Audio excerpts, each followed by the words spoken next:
Hello and welcome to another silly little wrestling video. We got a prediction slash just kind of wish list type of video, if that's what you want to call it. But I'm bringing you my 10 matches that I want to see or that I think could possibly happen at All In 2 in Wembley Stadium. AEW selling around 60,000 to 70,000 tickets as of, this recording. Big W for them. I'm proud of them. I hope they put on a great show, and I know they will. Let's not waste any more time, and here we go. Match number one, the match that was on the thumbnail, so let's just get it out of the way. We got Kenny Omega versus Bryan Danielson 2. Now, I know we've already seen this match before, and it'd be nice to have Kenny Omega have a different match, but you know they're gonna tear the house down because they did it the first time, and that brings me to the point of why I think this match would be good for All In 2. AEW is setting a new attendance record for themselves with this Wembley Stadium show. Their first attendance record was like 20,000 something, I want to say, and it was at Grand Slam, AEW Dynamite Grand Slam at Arthur Ashe Stadium. And what was the big attraction for that show? It was Kenny Omega versus Bryan Danielson. I believe it was Danielson's first match in AEW, and look how far he's come. He's had banger matches with MJF, Hangman Page, Jon Moxley, Sammy Guevara, Daniel Garcia, hell, even Chris Jericho. So why don't we run it back again? The Elite and the BCC are in a feud right now, and if the feud is stretched out long enough, which it's AEW, the feuds are always a little too long, but hell, this feud, I don't care how long it goes, this feud's gonna be great. It already is really good right now. So yeah, I think Kenny Omega versus Bryan Danielson 2 will be a great match. Their first encounter did go to a time limit draw, so maybe we'll see an actual winner prevail this time. I hope so. That would be weird to do a draw twice in a row, but it doesn't matter. I just think this would be a great match to have on the show. Kenny Omega versus Bryan Danielson 2. And next up, we got Orange Cassidy versus Jon Moxley. International title on the line. I don't know if Orange Cassidy would still be international champion by the time All In 2 rolls around, but if he is, then damn, way to go Orange Cassidy. Even if the title isn't on the line or even in the picture, I think this is a really good match for AEW. Two of their most notable faces, I want to say, because when you think of all the superstars that AEW has to offer, Jon Moxley and Orange Cassidy are going to be in the top 10, at least whenever I think of AEW superstars. Orange Cassidy and Jon Moxley have never faced each other in a one-on-one match. They were going to, but Moxley had his personal issues around Full Gear. They were doing that tournament thing, so why not do it now in a big stadium? Two of the most notable AEW names. I think they'll have a great match. Jon Moxley's violent and vicious, match style against Orange Cassidy not really caring and just taking all of Moxley's abuse and then firing back up towards the end of the match. So yeah, Jon Moxley and Orange Cassidy, they'll put on a great match for sure, and I would love to see him do it at Wembley Stadium. And next up is Claudio Castagnoli versus Nigel McGuinness with the ROH Championship on the line. Now, I know Nigel McGuinness has a big history in Ring of Honor, and I know he's been retired for a while. I'm not too familiar with his backstory and his injuries and the reason he had to retire specifically, but there are hints at him making a return. He's filed a trademark for his in-ring name, and he was just recently signed by AEW. So I don't want to speak too much on this match because I don't know the full history. I just feel like,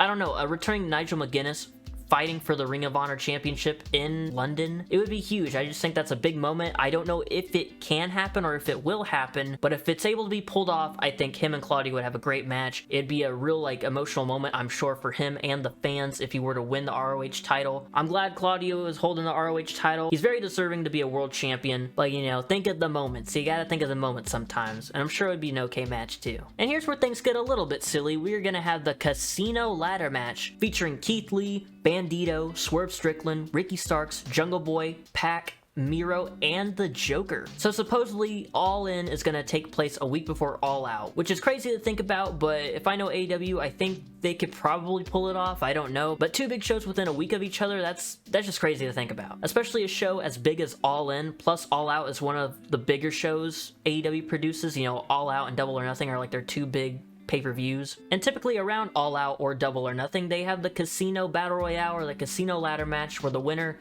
grabs that giant poker chip and they get a shot at the next pay-per-view for the AEW World title. So maybe have the Casino Ladder match take place at All In instead of All Out, just as a nice little treat for the UK fans. Plus, any type of ladder match or big multi-man match is always fun in a huge stadium for wrestling. Just think back to when the Money in the Bank ladder matches were at WrestleMania. And before I get too far into this match, I bet you're wondering who the Joker would be, and now this is just for some fun, but the Joker I think should be Chris Jericho. Now, I know Chris Jericho's antics in AEW sometimes get old, but let's be real, he's gonna be at All In. He's a big, superstar for the company. He's gotta be in these big moments for AEW, and I don't have a problem with it, really. He's currently having a feud with Adam Cole, and he could maybe get injured in a real, tough street fight against him and be off the show for a month or two. Then have Chris Jericho return as the Joker in the Casino ladder match, but don't have him win, obviously. I think every other wrestler in this match deserves to win it over Jericho. I just thought it'd be a fun little return spot for him, and it's Wembley, like I was saying, he's gonna be there. But yeah, you got guys like Keith Lee, Swerve Strickland, Ricky Starks, Jungle Boy, Pac, Miro, and Bandito. All of those guys deserve a nice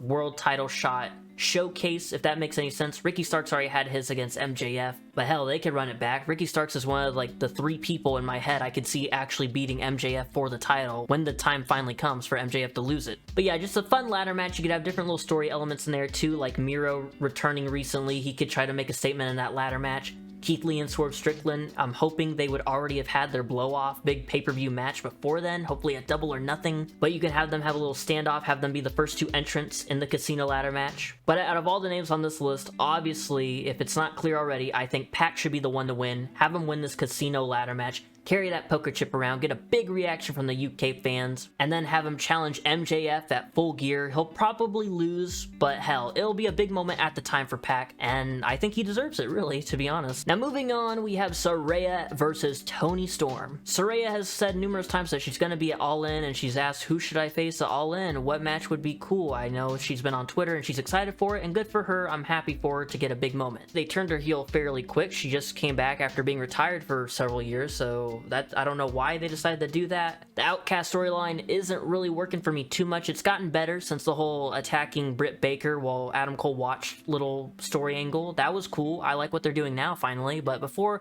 with just the spray paint, wasn't really working for me. So sooner rather than later, I think the Outcast should kind of disband. Have Toni Storm and Ruby Soho kick Saraya out of the Outcast, maybe they can form a duo. Call Saraya out for only forming the group to give herself more TV time, have a little angle like that. Then have Saraya versus Toni Storm at Wembley Stadium for All In 2. Saraya gets a big moment when she beats Toni Storm. Harmless, feel-good moment for Saraya. Toni Storm's a great performer. I know Saraya's matches haven't been all that great, so if someone like Toni Storm is in there with her, I'm sure they can still have a great match with one another. Saraya for the win in a big match at Wembley Stadium. And next up is a match I think they'll honestly just probably do within the next few months. Switchblade Jay White versus Hangman Adam Page. So yeah, this is a match that I just think is gonna happen inevitably. Hangman and Jay White could tell a great story with one another, and I think the match will be fantastic as well. I could see them doing this match at an All Out or a Full Gear, but I really just wanted to have someone like Jay White on the show. He hasn't been doing too much, just the Bullet Club Gold stuff. But yeah, to elevate Jay White, have him go up against one of AEW's top stars in Hangman Page, and that's really it. I just think it's a big match, and it's gonna be a big stage, so do it there or save it. I don't know. It just, I want both guys on the show in a prominent match. And here's a little bit of a fun one for the fans for sure. Young Bucks, Hardy Boys, The Acclaimed,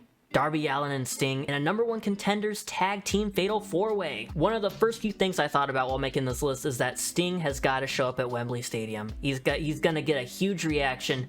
He's a legend. He's the icon. I shuffled him around a bit for All In, but one thing that remained consistent with me trying to book Sting on the show was he and Darby Allin being a team and having a fun match. I thought about Darby Allin and Sting versus FTR. I thought about Darby Allin and Sting maybe doing something with MJF. I don't know. But I settled on them just being in this fun fatal 4-way match because Sting obviously can't do too much. Plus you have the Young Bucks, Hardy Boys, and the Acclaimed with them.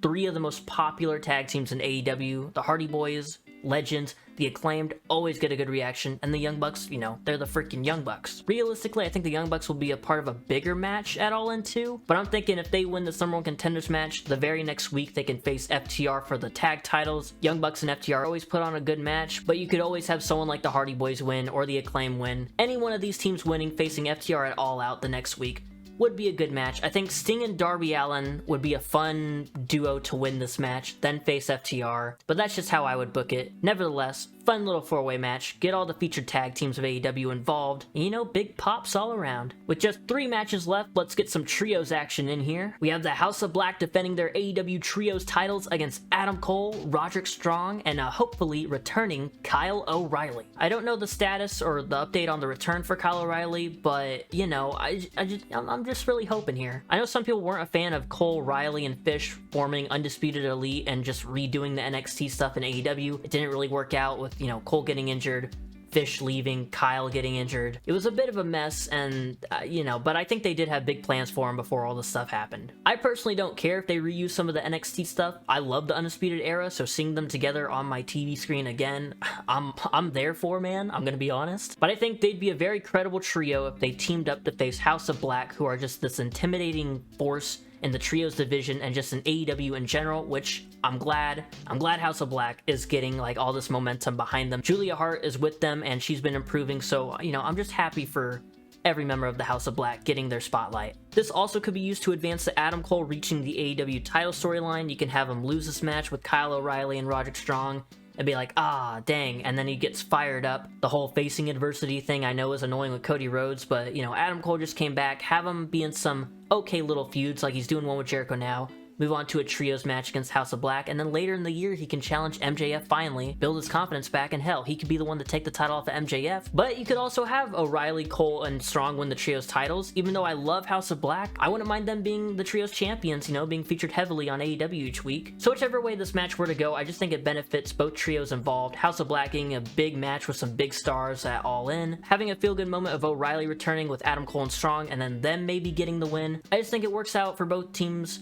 So yeah, match together with both trios should be fun, should be good. And now we have Jamie Hayter defending the AEW Women's Championship against Mercedes Mone. This one I didn't come up with on my own. I've seen it circulating on Twitter, little, you know, photoshopped match cards of that, people speculating Mercedes versus Jamie Hayter. I think that'd be a great match, so I'm not gonna touch it, I'm not gonna change a thing. That's a match I want to see it All In too. Jamie Hayter has been fantastic on AEW. She's been a great women's champion, probably the best women's champion for AEW, I want to say. Mercedes Mone has been talking about going on a world tour. She's been in New Japan. She's going to do a New Japan Strong show in Los Angeles or somewhere in California, I think. So if she's doing a world tour, have her go to London, you know? London, baby! London, baby! They'll put on a great match. Hopefully Mercedes Mone won't win because I doubt she'll be signed to AEW, but just make one-off appearances here and there like other New Japan stars. Putting my little fantasy booking hat on right now, I could see Jamie Hayter having a big match at Forbidden Door. Then after her match, you know, Mercedes Mone, music hits,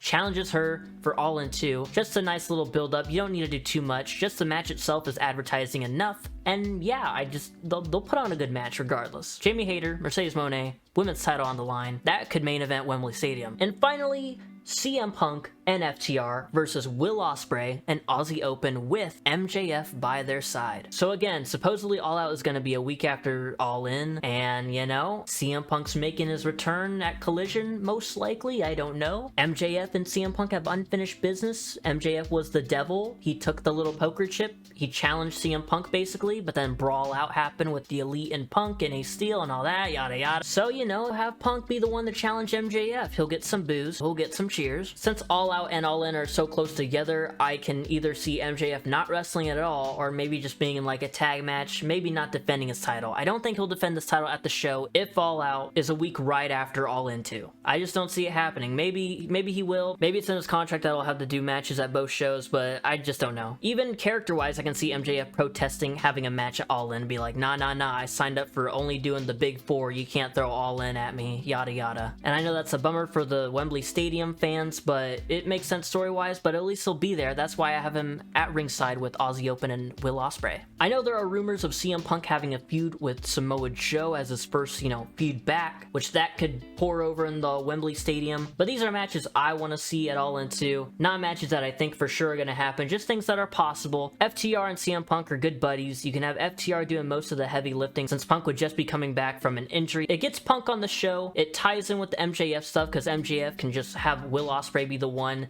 to bring Aussie Open over and have them fight FTR and CM Punk in a nice little trios main event maybe. Also, correct me if I'm wrong, but I believe CM Punk had Will Ospreay on a list of wrestlers he actually would have liked to face if he ever returned to wrestling. I'm not sure if my memory is correct on that, but I'm pretty sure CM Punk mentioned Will Ospreay a time or two before actually returning and being a part of AEW. It'll be a fun trios match. Aussie Open and FTR also have history, and hell, Will Ospreay and Aussie Open could honestly win the match. It could go go either way, with MJF doing some shenanigans that cost CMFTR the win. I was going back and forth with putting CM Punk in a match with, you know, Kenny Omega, or doing the CM Punk FTR versus the Elite. Those would be huge matches for London for sure, but I want them to hold off on it. Hold off on it for a good chunk of time. Have them make you think, oh, Punk and the Elite really don't want to work together. That way, if they did have some kind of, you know, communication backstage, clearing the air and saying, hey, we're going to be professionals, if you keep that behind closed doors, people are going to be speculating and speculating all the way until the match